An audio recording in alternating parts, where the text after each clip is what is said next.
Hello guys, ഞാൻ നല്ലൊരു shelf ഉണ്ടാക്കിയില്ലായിരുന്നോ? Love ആ ഷെൽഫ് അത് എങ്ങനെയാണ് ഉണ്ടാക്കുന്നതെന്ന് കാണിച്ചു തരാം കേട്ടോ. അപ്പം അതിൻ്റെ കൂടെ തന്നെ ഞാൻ വേറൊരു സാധനവും കൂടി ഇതിനകത്ത് കാണിക്കുന്നുണ്ട് കേട്ടോ. നമുക്ക് യൂസ്ഫുൾ ആയിട്ടുള്ളൊരു അടിപൊളി സാധനമാണേ, അതും കൂടി കാണിച്ചു തരാം. കുഞ്ഞു സാധനമാണ്. അപ്പോൾ അതേ പുറകിൽ ഞാൻ ഉണ്ടാക്കിയ സാധനങ്ങളെല്ലാം ഇരിക്കുന്നുണ്ട് എൻ്റെ ഷെൽഫിൽ. ഞാൻ എന്തുവേണം ചിരട്ടയിലൊക്കെ ഉണ്ടാക്കിയ എല്ലാ സാധനങ്ങളും അവിടെ തന്നെ ഉണ്ട്. അതിൻ്റെ തൊട്ട് താഴെ നമ്മുടെ ഫ്ലവർ പോട്ടും സ്റ്റാൻഡും ഒക്കെ ഉണ്ട് കേട്ടോ. ഇതൊക്കെ നിങ്ങൾ കണ്ടതാണല്ലോ.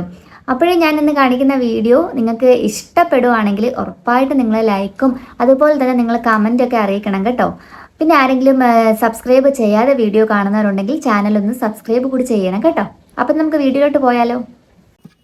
ഹലോ. അപ്പോൾ അത് ഈ തടി വെച്ചിട്ട് ഒരു അടിപൊളി ഷെൽഫ് അങ്ങ് ഉണ്ടാക്കാം, കാണിച്ചു തരാം. അതുകൊണ്ട് ഇതുപോലത്തെ തടിയുണ്ടേ, പഴയ തടിക്ക തടിയാണ്, ഇതിൽ നമുക്ക് ഉണ്ടാക്കിയെടുക്കാം. ഇതൊക്കെ ചീവി നല്ലപോലെ വൃത്തിയാക്കാം.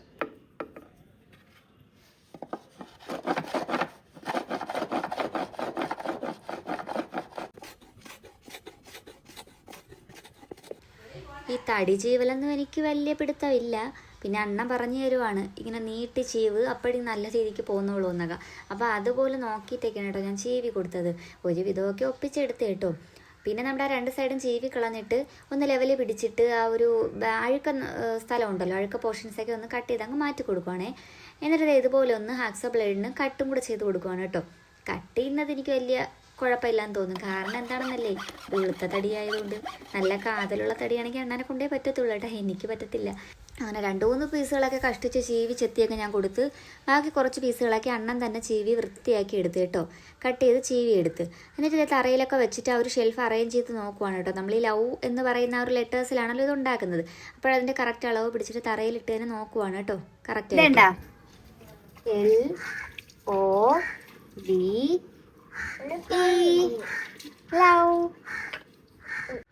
അപ്പം അത് ഈ കാണിച്ചിരിക്കുന്ന അതേപോലെ തന്നെയാണ് നമ്മൾ തടി അടിച്ചു കൂട്ടി കൊടുക്കേണ്ടത് കേട്ടോ.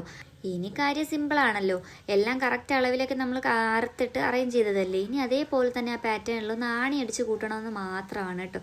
പക്ഷേ നമ്മളിത് ഇതിൽ കുറേയൊക്കെ ഒന്നും അത്ര വൃത്തിയായിട്ടൊന്നും നമ്മൾ ചീവിയൊന്നും എടുത്തില്ല കേട്ടോ. പറ്റുന്ന പോലെയൊക്കെ ചെയ്തെടുത്തു. കാരണം എന്ന് പറഞ്ഞാൽ ഇത് അത്രയ്ക്ക് നല്ല തടിയും അല്ല, കുറച്ച് പഴയ തടിയാണ് കേട്ടോ. അപ്പം നമുക്ക് കുറച്ച് നാളത്തേക്ക് നമുക്ക് ഇരിക്കുമായിരിക്കും. അതുകൊണ്ട് നമ്മൾ അങ്ങനെ ഒന്ന് ചെയ്തെടുത്തതാണ് കേട്ടോ. നമുക്ക് നല്ല തടിയൊക്കെ ആണെങ്കിൽ നമ്മൾ എന്തായാലും ഇത്ര പെർഫെക്ഷനിലേ ചെയ്ത് കൊടുക്കത്തുള്ളല്ലോ. അപ്പോൾ എന്തായാലും നിങ്ങൾക്കൊന്ന് ചെയ്ത് കാണിച്ചു തരുവാണ്. കാരണം ഇത് ഒരുപാട് പേരുണ്ട് ഇതൊക്കെ ഇഷ്ടപ്പെടുന്നവർ. നമ്മൾ ഈ ഷെൽഫൊക്കെ ഉണ്ടാക്കുമ്പോഴത്തേക്കും കുറേ പേര് ചോദിക്കും കേട്ടോ, നിങ്ങളിത് സെയിൽ ചെയ്യുന്നുണ്ടോ എന്നൊക്കെ. ഷെൽഫ് എന്നല്ല, എല്ലാ സാധനങ്ങളും ചോദിക്കുന്നുണ്ട്. ഒരു പ്രോഡക്റ്റ് സെയിൽ ചെയ്യുമ്പോഴത്തേക്കും നമ്മൾ അതിന് എത്രത്തോളം പെർഫെക്ഷനായിട്ട് ചെയ്ത് കൊടുക്കണം, അതെല്ലാം നമുക്ക് ചെയ്യാൻ പറ്റുന്ന ഒരു കാര്യം. കണ്ടാൽ പി പോലെ തോന്നും, പക്ഷേ ഇതിലൊന്നിലും പെടാത്ത ഒരു ലെറ്ററാണ് നമുക്കിപ്പോൾ കിട്ടിയത് കേട്ടോ, പി. സത്യത്തിൽ ഇതിൽ പി അല്ല, നമ്മളിത് വെച്ച് അടിച്ചു കൂട്ടുമ്പോഴത്തേക്കും അത് മനസ്സിലാവും കേട്ടോ. അപ്പോൾ ഞാൻ പറഞ്ഞു നമ്മുടെ ഈ പ്രോഡക്റ്റൊക്കെ സെയിൽ ചെയ്യുന്ന കാര്യം, നമ്മൾ ഈ ഉളുത്ത തടിയിലൊക്കെ ചെയ്യുന്നതാണെങ്കിൽ നിങ്ങൾക്ക് അങ്ങനെ ചെയ്തു തരാൻ പറ്റത്തില്ലല്ലോ. അപ്പോൾ അങ്ങനെയൊക്കെ കമൻസ് വരുമ്പോഴത്തേക്കും എന്ത് പറയണമെന്നും അറിയത്തില്ല. അതാണ് ഞാൻ ലോങ് വീഡിയോയിലൊക്കെ അത് പറയുന്നത് കേട്ടോ. ഒരുപാട് പേരൊക്കെ അത് മനസ്സിലായി കാണും.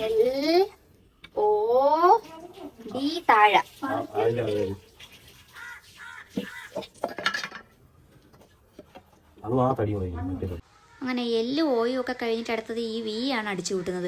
ഇതിൽ ഏറ്റവും പാടായിട്ടുള്ളത് ഈ വി അടിച്ചു കൂട്ടാനായിരുന്നു. ഇച്ചിരി പാടായിരുന്നു കേട്ടാ. ഇതാണ് നമ്മുടെ ഷെൽഫ്. എല്ലും ഓയും വി. ഇനി ഇങ്ങനെയല്ല, തിരിച്ചല്ലേ ഗായ്സ്. ഒരബദ്ധം പറ്റി, വി തിരിഞ്ഞു പോയി. ഇനി അത് ഊരിയെടുത്തേ പറ്റൂ. വി ഇവിടെ ആയിപ്പോയി, ഇപ്പുറത്തായിരുന്നു വരാനുള്ളത്. അങ്ങനെ ഇരട്ടി പണിയായി. അങ്ങനെ ദേ നമ്മുടെ ഷെൽഫ് ഊരിയും തിരിച്ചുമൊക്കെ നേരെ ഒരുവിധം ആക്കി എടുത്തിട്ടുണ്ടേ. കണ്ടോ, ഈ പോർഷനിൽ നമ്മൾ സ്ക്രൂ ആണ് ഇപ്പം ചെയ്ത് വെച്ചിരിക്കുന്നത്. വാർണിഷും കൂടെ അടിച്ച് കുട്ടപ്പനാക്കിയിട്ടുണ്ടേ. കുറച്ച് നാളെങ്കിലും നമുക്ക് ഇരിക്കണമല്ലോ. അങ്ങനെ അടിപൊളിയായി കിട്ടിയിട്ടുണ്ടേ. എങ്ങനെയുണ്ട്? ഇഷ്ടമായോ? അപ്പോൾ ദേ രണ്ടാമത്തെ സാധനം കാണിച്ചുതരാം. ദേ ഈ ഒരു ചിരട്ട കണ്ടാ, അത്യാവശ്യം വലുതാണ് കേട്ടോ. ഇത് വെച്ചിട്ട് സിമ്പിളും യൂസ്ഫുള്ളും ആയിട്ടുള്ള ഒരു സാധനം ഉണ്ടാക്കി കാണിച്ചു തരാം. ഇത് ഇത്രയും നാൾ ചെയ്ത ചിരട്ട വർക്കുകളിൽ ഏറ്റവും ഈസി ആയിട്ടുള്ള ഒരു വർക്കായിട്ടാണ് എനിക്ക് തോന്നിയത്. കാരണം ഒറ്റ കട്ടിങ് മാത്രമേ ഉള്ളൂ, ഈ ഒരു ചിരട്ട മാത്രം മതി കേട്ടോ. അത് മാത്രമല്ല നമുക്ക് നല്ല യൂസ്ഫുൾ ആയിട്ടുള്ളൊരു സാധനമാണേ. അപ്പോൾ ഈ ഒരു ചിരട്ട അത്യാവശ്യം വലിപ്പമുള്ള ചിരട്ടയൊക്കെ എടുത്തു കഴിഞ്ഞാൽ അതായിരിക്കും ഈ ഒരു വർക്കിന് പറ്റിയത് കേട്ടോ. അപ്പോൾ ഇത് നല്ലതുപോലെ ഇങ്ങനെ ഒന്ന് വരച്ചൊക്കെ കൊടുക്കുന്നുണ്ട് കേട്ടോ. നമുക്ക് ഈ ഒരു പോർഷൻ കട്ട് ചെയ്ത് മാറ്റാനാണേ. അപ്പോൾ ഞാൻ വരച്ച് ഒരു 3-4-5 വരെയൊക്കെ അങ്ങ് ആയിപ്പോയി കേട്ടോ. അപ്പോൾ ഈ ഭാഗം നമുക്ക് ഇതുപോലെ ഒന്ന് കട്ട് ചെയ്ത് മാറ്റണം. അപ്പോൾ അതിനുമ്പേ നമ്മൾ വേണ്ട ഒരു ഭാഗം നല്ലതുപോലെ ഒന്ന് ലെവലാക്കി തേച്ച് ഒന്ന് ലെവൽ ചെയ്തെടുക്കാനുണ്ട് കേട്ടോ. അപ്പം അത്യാവശ്യം നല്ല മുറി തേങ്ങയൊക്കെ എടുക്കുവാണെങ്കിൽ ചിരട്ടയൊക്കെ എടുക്കുവാണെങ്കിൽ നമുക്ക് പെട്ടെന്ന് ഇത് ചെയ്തെടുക്കാൻ പറ്റും. അപ്പോൾ അത് നല്ലതുപോലെ ഒന്ന് തേച്ചിട്ട് അതിൻ്റെ ഒരു വായൊക്കെ ഒന്ന് കറക്റ്റ് ചെയ്തെടുക്കുന്നുണ്ട്. അപ്പോൾ ഞാൻ ഇനി ആ വരച്ചതൊക്കെ ഒന്ന് നോക്കുവാണ് കേട്ടോ, ഒന്ന് തിരിച്ചും മറിച്ചൊക്കെ വെച്ച് നോക്കുന്നത്. കട്ട് ചെയ്തെടുത്താൽ കഴിഞ്ഞാൽ അത് എങ്ങനെ ഇരിക്കും, പിന്നെ അത് ഏത് പോർഷനിലാണ് നമുക്ക് കട്ട് ചെയ്യാനായിട്ട് എളുപ്പം എന്നാണ്. അപ്പോൾ ഞാനിത് വരച്ച സ്ഥലം തന്നെയാണോ അത് തിരിച്ചു വല്ലതും വെക്കണോ എന്നൊക്കെയാണ് ഞാൻ നോക്കിയത്. എന്തായാലും ആ വരച്ച സ്ഥലത്ത് തന്നെ ഞാൻ കട്ട് ചെയ്ത് കൊടുക്കുന്നുണ്ട് കേട്ടോ. ഇത് ഞാൻ ഇപ്പോൾ ഒരു ബോർഡറായിട്ട് ഇങ്ങനെ ഒന്ന് അടയാളപ്പെടുത്താൻ വേണ്ടിയാണ് ഇങ്ങനെ ചെയ്ത് കൊടുത്തത്. കാരണം ഇതിൽ ഞാൻ തെറ്റും മറ്റും കുറേ കരകൾ വരച്ചിട്ടുണ്ട്. അപ്പം ഈ ഒരു പോർഷനാണ് നമുക്ക് കറക്റ്റായിട്ട് കട്ട് ചെയ്ത് മാറ്റാനുള്ളത്. അതുകൊണ്ട് ഞാനത് അറിയാൻ വേണ്ടിയിട്ടാട്ടോ ഇങ്ങനെ ഒരു മാർക്കിന് വേണ്ടിയിട്ടാണ് കേട്ടോ ഇങ്ങനെ ഒന്ന് ചെയ്ത് കൊടുത്തത്. ഇനി ഇത് മെനക്കെട്ടിരുന്ന് കട്ട് ചെയ്യണം. ഈ കയ്യിലുള്ള ബ്ലേഡൊക്കെ ഉണ്ടെങ്കിൽ അത്യാവശ്യം മൂർച്ചയും പോയി, അത്യാവശ്യം കട്ടിയും ഉണ്ട്. ഇച്ചിരി പാടുപെട്ടേ അറുത്തെടുക്കാൻ പറ്റുള്ളൂ. എന്തായാലും അപ്പം അറുത്തിട്ട് കാണിക്കാം.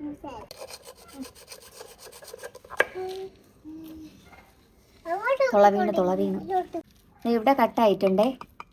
ഇനി ഇതേ കണക്കത ഇങ്ങനെ എല്ലാം കട്ട് ചെയ്തെടുക്കണം. ഇങ്ങനെ ഇത്രയും ഒരു പോർഷൻ കട്ട് ചെയ്ത് മാറ്റണം.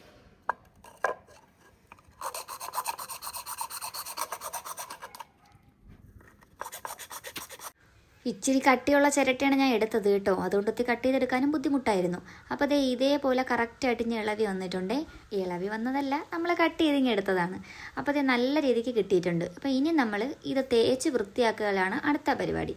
നല്ല രീതിക്ക് തേച്ചങ്ങ് വൃത്തിയാക്കണം. അതേ കണ്ടോ, ഇനി ഇവിടെയൊക്കെ നല്ല വൃത്തിയായിട്ട് തേച്ച് എടുക്കാം.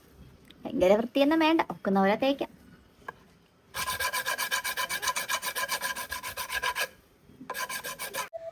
അങ്ങനെ നല്ലതുപോലെ ഒന്ന് തേച്ച് വൃത്തിയാക്കി കൊടുക്കുന്നുണ്ട്. എന്നിട്ട് വേണ്ട ഈ ഒരു 120 സാൻഡ് പേപ്പർ ഇട്ട് കുറച്ചുകൂടി ഒന്ന് ഞാൻ ഫിനിഷ് ചെയ്തൊക്കെ എടുക്കുന്നുണ്ട് കേട്ടോ. അപ്പോൾ എന്തായാലും സ്ഥിരം പരിപാടി തന്നെ, തേച്ച് വരച്ച് വൃത്തിയാക്കണം. എന്നിട്ട് കാണിച്ചു തരാം. അയ്യോ, ഒരു ചെറിയ പീസ് ഇരിക്കുന്നില്ലേ.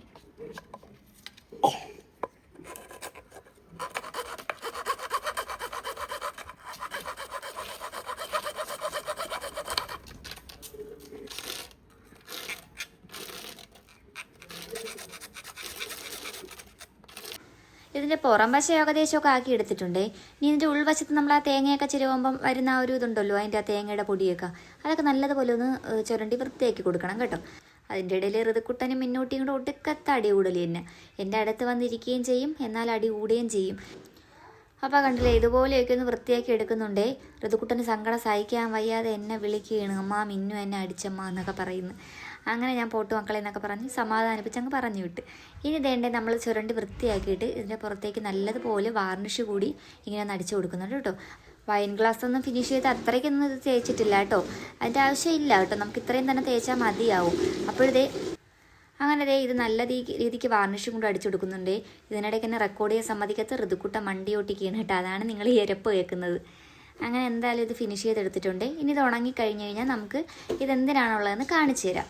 നമ്മുടെ മൊബൈലൊക്കെ ഇങ്ങനെ ഹോൾഡ് ചെയ്യാൻ പറ്റിയ അടിപൊളി സാധനമാണേ. നമ്മൾ ടേബിളിൻ്റെ മുകളിലൊക്കെ ഇരുന്ന് നമ്മൾ എന്തെങ്കിലുമൊക്കെ ചാരി വെച്ചിട്ടല്ലേ ഫോണൊക്കെ കാണുന്നത്. ഇതിപ്പോൾ കണ്ടോ, നമുക്കിതിൽ തന്നെ ഫോൺ വയ്ക്കാൻ പറ്റും കേട്ടോ. കൊള്ളാവോ? ഇഷ്ടമായോ നിങ്ങൾക്ക്? ഇഷ്ടമായെങ്കിൽ ഉറപ്പായിട്ട് ലൈക്കും കമൻറ്റും ഒക്കെ ചെയ്യണേ.